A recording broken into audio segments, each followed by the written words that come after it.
ஒரு பழமொழி ஒன்று சொல்லுவாங்க. ஆடு பகை குட்டி உறவுன்னு.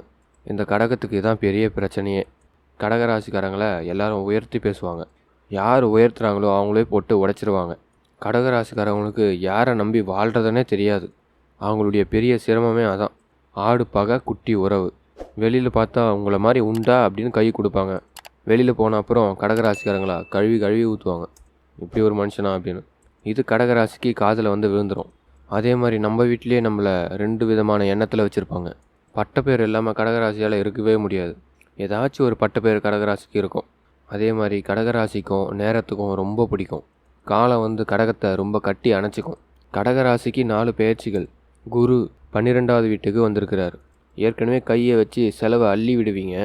இதில் 12ல் வேறு வந்திருக்காரு. என்ன பண்ணலாம்? நம்பியர் மாதிரி தான். 12க்கு இப்போ குரு வந்திருக்கிறதுனால இன்னும் கொஞ்சம் கௌரவம், நிறைய பணம் செலவாகும். சொகத்துக்கு நிறைய செலவு பண்ணுவீங்க.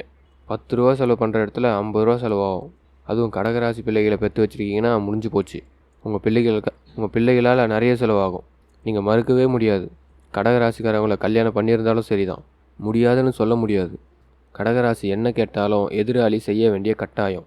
கடகத்துக்கு செலவாகும், வேறு வழி இல்லை. 10 ரூபாயில் முடிகிற விஷயத்த 50 ரூபாய்க்கு ஆக்குவீங்க. எக்ஸ்ட்ரான்னு லைஃப்பில் எக்ஸ்ட்ரா போய்கிட்டே இருக்கும். அதான் குரு. யார்கிட்ட பேசினாலும் என்ன பேசணுமோ அதை மட்டும் பேசுங்க. எக்ஸ்ட்ரா எதுவும் பேசிக்காதீங்க. அளவாக பேசுங்க. சாப்பிடும்போது அளவாக சாப்பிடுங்க. அளவுன்றது தேவை. இந்த நேரத்தில் அளவாக செலவு பண்ணணும். சம்பாதிக்கும் போது கூட அழகாக செலவு பண்ணணும். எக்ஸ்ட்ரா சம்பாதிக்கணும்னு ஹார்ட் ஒர்க்லாம் பண்ணாதீங்க. இந்த டைமிங்லாம் பார்த்துக்கிட்டு ரொம்ப அதிகமாக போயிட்டு செலவு பண்ணிக்கிட்டு இந்த தடவை என்ன பண்ணக்கூடாது, குரு என்ன சொல்கிறாருன்னா, ஓவர் டைமாக அதிகமாக வேலை பார்க்காதீங்க. வேலையை கம்மி பண்ணுங்கள். அந்த 10 ரூபா வாங்கிட்டு போயிட்டு மறுநாள் தண்டை செலவு பண்ணுவோம் வேண்டாம். அதுதான் குரு சொல்கிறார், நான் சொல்லலை. அதுக்கு அடுத்தது சனி பகவான் 9ஆம் இடத்துக்கு வராரு. அதாவது திருக்கணிதப்படி 9க்கு வந்துட்டார். வாக்கியப்படி அஷ்டமத்தில் இருக்கார். கொஞ்சம் வெயிட் பண்ணுங்கள். அதை தான் சனி சொல்கிறாரு. நான் வரேன். முழுமையாக விலக போகிறாரு. எப்போ விலக போகிறாருன்னா 2026 மார்ச் மாதத்துலேருந்து உங்களை விட்டு விலக போகிறாரு. உங்களுக்கு பிடிச்ச சனி விலகுது. அப்போ மார்ச் மாதம் வரைக்கும் அமைதியாக அடக்கி வாசிப்போம். நல்லா கவனிங்க. அமைதியாக அடக்கி வாசிக்கணும். எதுவுமே தெரியாத மாதிரி இருக்கணும். யார் வேணாலும் பேசட்டும். நம்ம வாயிலேருந்து பேசவே கூடாது. மார்ச்சுக்கு பிறகு நீங்கள் பேசுகிறது தான் எல்லோரும் கேட்பாங்க. நான் வேணால் எழுதி தரேன். கடகராசிக்காரங்க, நீங்கள் பேசுகிறது தான் மார்ச்சுக்கு அப்புறம் எல்லாருமே கேட்பாங்க. வார்த்தைகள் ஏதாச்சும் தவறாக பேசி விபரீதமாக கோர்ட்டுக்கு போய் நிற்பீங்க.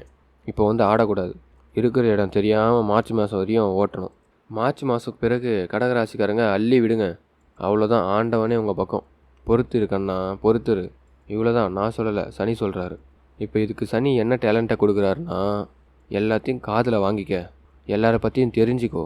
சனி சொல்கிறது அதுதான். இப்போ இந்த சனி பெயர்ச்சி என்ன நடந்திருக்கு, எல்லாரை பற்றியும் நீ தெரிஞ்சுக்கிட்டு வா. நான் உனக்கு பெரிய காலத்தை கொடுக்க போகிறேன்.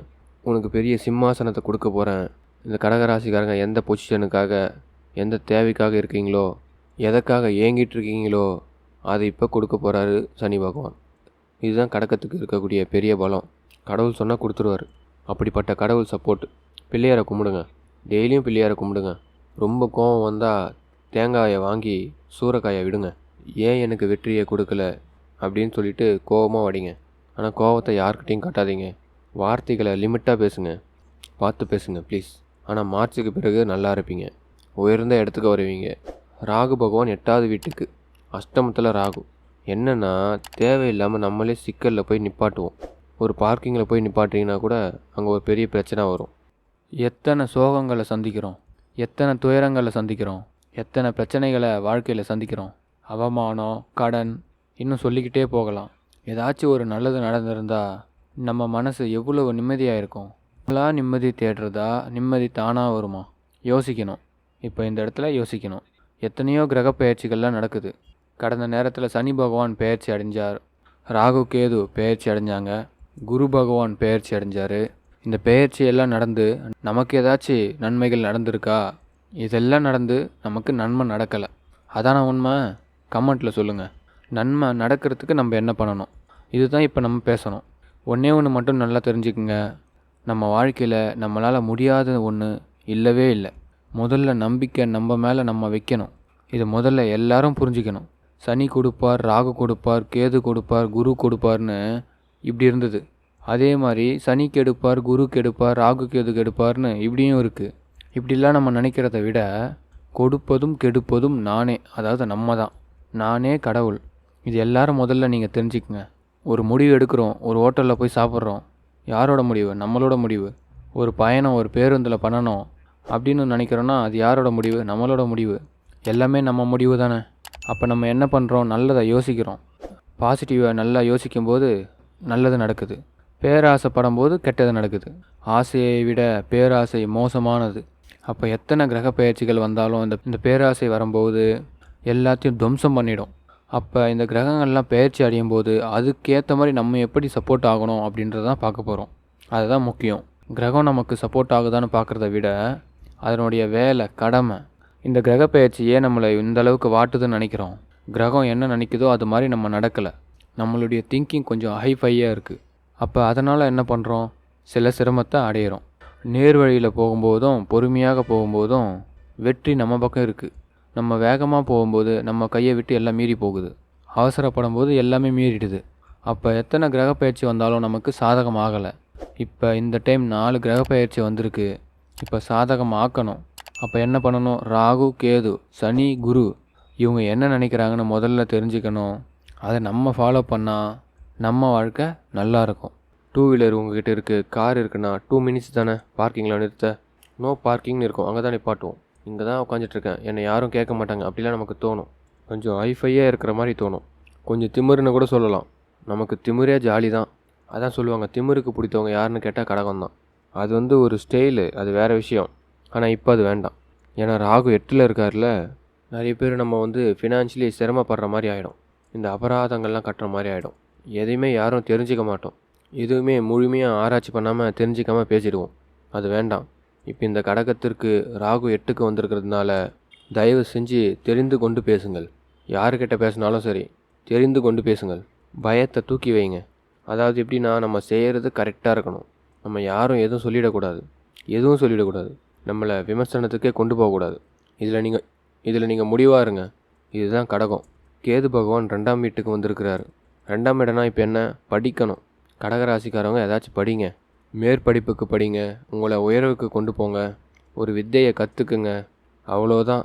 கேது இப்போ உங்களுக்கு சப்போர்ட் பண்ணுறாரு. நீ படி ராஜா.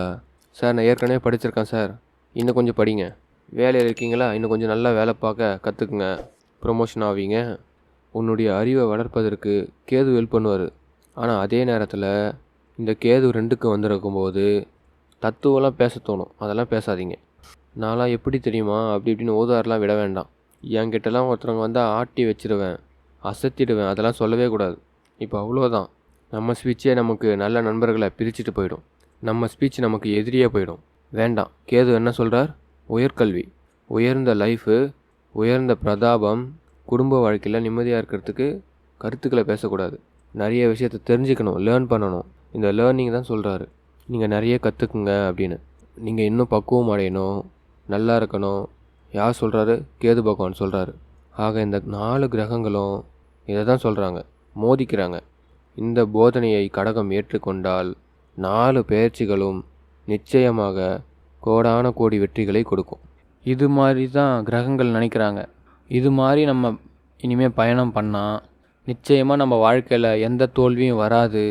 இந்த கிரக பயிற்சி நம்ம வாழ்க்கையில் தினசரி நல்ல மாற்றங்களை ஏற்படுத்தும். இது முதல்ல ஞாபகம் வச்சுக்கோங்க. என்றைக்குமே ஒன்று தான். ஒரு நல்ல குரு கிடைத்து விட்டால் நம்ம வாழ்க்கை என்றைக்குமே வெற்றியாகும். பல விஐபிகள்லாம் வாழ்ந்து கொண்டு இருக்கிறார்கள். அவங்கெல்லாம் வெற்றி பெற்று கொண்டு இருக்கிறார்கள். அவங்க பின்னாடி ஒரு விஐபிக்கு பின்னாடி ஒரு குரு இருக்கிறாங்க. யாரோ ஒருத்தவங்க அவங்களுக்கு பிளான் போட்டு தராங்க. இல்லைனா அவங்க விஐபியாக தொடர முடியாது. யாரோ ஒருத்தவங்களுடைய பேச்சை நம்ம கேட்கும்போது தான் நம்ம பெரிய ஆள் ஆக முடியும். நம்ம வீடு ஒரு ஆணாக இருந்தால், அவன் குழந்தையாக இருந்தால், இளைஞனாக இருந்தால் அவனுடைய தாய் தந்தையோட பேச்சை கேட்கணும். அடுத்து குரு, வாத்தியார் பேச்சை கேட்கணும். எந்த பாடத்தை எந்த தலைப்பில் எடுத்துக்கிறோமோ அந்த பாடத்தை சொல்லி கொடுக்குறவருடைய அணுகுமுறை, அவருடைய பேச்சை கேட்கணும். கல்யாணம் ஆகிடுச்சுன்னா மனைவியோட பேச்சை கேட்கணும். இதுதான் ஃபஸ்ட்டு குரு சிலபஸ். பெண்ணாக இருந்தாலும் அதே தான். கல்யாணம்னா கணவனுடைய பேச்சை கேட்கணும். நமக்கு எல்லாமே புரிய வரும். இருந்தாலும் ஒரு சஜஷன், ஏங்க நான் இப்படி பண்ணலாமா? அங்கேயே ரிசல்ட் தெரிஞ்சிடும், போகலாமா வேண்டாமான்னு. எவ்வளோ பெரிய பிஸ்னஸ் இருந்தாலும் சரி, பிஸ்னஸ் பண்ணுறீங்க, நீங்கள் எந்த வேலையில் இருக்கீங்க, ஒரு முடிவு எடுக்க போகிறீங்க, அப்போது ஒரு குரு கிட்ட கேளுங்க. ஒரு நண்பன் கூட உங்களுக்கு சப்போர்ட்டாக பேசுவான்.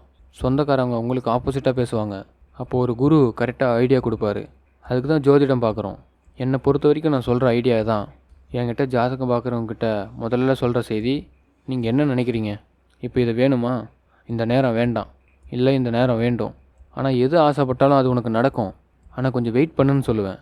இல்லை நான் இந்த நேரம் கரெக்டாக இருக்குது செய்யின்னு சொல்லுவேன். அவ்வளோதான். இந்த ஒரு வழிகாட்டல் இருந்தால் எல்லா கிரக பெயர்ச்சிகளும் உங்களுக்கு சாதகமாக இருக்கும். அந்த இறைவன் உங்களுக்கு எல்லாருக்கும் சப்போர்ட் பண்ணுறார், நல்ல வழியை காட்டுறார். யாருக்கும் தோல்வி வராது. மறக்காமல் லைக் பண்ணுங்கள், சப்ஸ்கிரைப் பண்ணுங்கள், கமெண்ட்டில் சொல்லுங்கள் உங்கள் கருத்துக்களை ஷேர் பண்ணி விடுங்க. நன்றி.